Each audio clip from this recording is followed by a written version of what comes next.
Gram भथुआ बाजार प्रखंड पालकपुर के संबंध में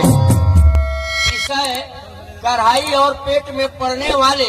सभी प्रकार के खाद्य सामग्रियों को सूचित किया जाता है कि जमीनपुर के रहने वाले ओल प्रसाद के लड़का अलुआ कुमार का शादी लातरपुर के रहने वाले घेवड़ा प्रसाद के लड़की गेनहरी कुमारी से होना सुनिश्चित। और बारात करने के लिए कटहर काका, भंटा काका, केरा चाचा, लौकी चाची, भिंडी भौजी, गाजर जादो, अरुआ राम, फूल गोभी फूफा और बंद गोभी फुआ आ रही है। लेकिन इसमें कोहड़ा जीजा जी नहीं आ रहे हैं क्योंकि कोहड़ा जीजा जी का इंटर का परीक्षा चल रहा है। लेकिन उनके पांचों बहनें जीरा जवाइन, गोल मिर्च, करैली कुमारी और पुदीना देवी आ रही है। अतः बारात जो है निर्धारित समय पर सुरक्षित टोकरी से चलकर ठेलापुर होते हुए ग्राम लहसुनी या सिलवटियागंज स्टेशन जाएगी। दर्शनाभिलाषी कुकुर कुमार, थुथुर कुमार, बिलार प्रसाद, सीआर पांडे, चूहा चौधरी, आकांक्षी नेउर पड़ी। अतः आप लोग भी सादर आमंत्रित है, आप लोग भी आइएगा, ऐसी बात नहीं है। प्रिया बोलेंगे तो बैठे के व्यवस्था नवदय में भइल माझी भाई लोग कहिए बनी लोग एक गो टेपा दे के बस अलम धारा ले लगे उसमें की गाड़ी में ऊँट लगा बोले तो डोगरी न खेला एकदम आराम है। और ये लोग तकलीफ लगी लगी बौसी लगे लोग आराम रही एकदम दबले रही। व्यवस्था बड़ा टंच भइल भाई में दिक्कत नहीं है। आ वो बेटा के जो अनाउंसर साहब कर बड़ा गंदा जगह बा तो वो हरिहर नहीं है बेटा, सुखले साखल बेटा था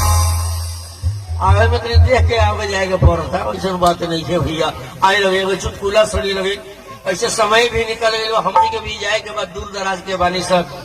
आए लगे। इक्के तरह बारात यही तरह कहीं भारी जगह होते रहे वो में घूमते घूमते 3 गो पीला चल गए। तीनों पीला एक रंग के एक कटिंग के रहला से करिया करिया मसमोट मसमोट तीनों पीला चल गए सब भांसा घर के पीछे वो में बड़ा तेज रहे पीला कहता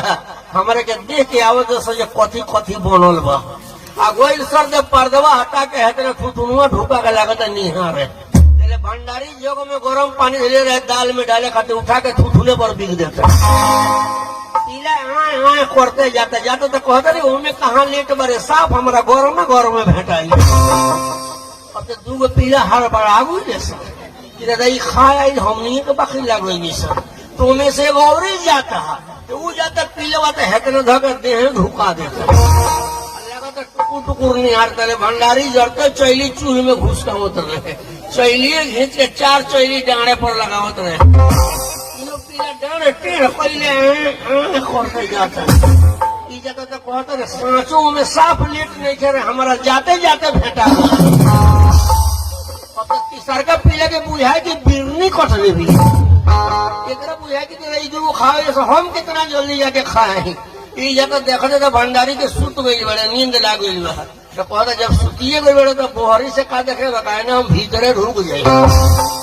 भीतर ढूक जाए है ना सुतल बड़े तो लेने के घर में ढूक के बुनिया के परात में मुंह लगा देता लगा तो चबाक चुम कराओ पहले भंडारी के आँख खुल जाता कहता पीला सरवा नाम मरिया से बड़ा हैरान कैले बड़ा 2-4 आदमी की और बोलो 2-3 आदमी आगे से घर 2-3 आदमी पीछे से बीचे में डांडे पर धोख है चैली मारल जब लागल भाग है तो घूम के देखा था पीछे पड़ गई केहू पिठियावत नहीं थे नु एक आदमी चैली चला के मार देता 2 गो दांत टूट जाता लगता खून तो जाता तो कहता हमारे कहता ही ना देते रहो जबरदस्ती घेर घेर के खियावत रहो अब और यहीं से भागल तो हम पकड़ के पानो खिया दो।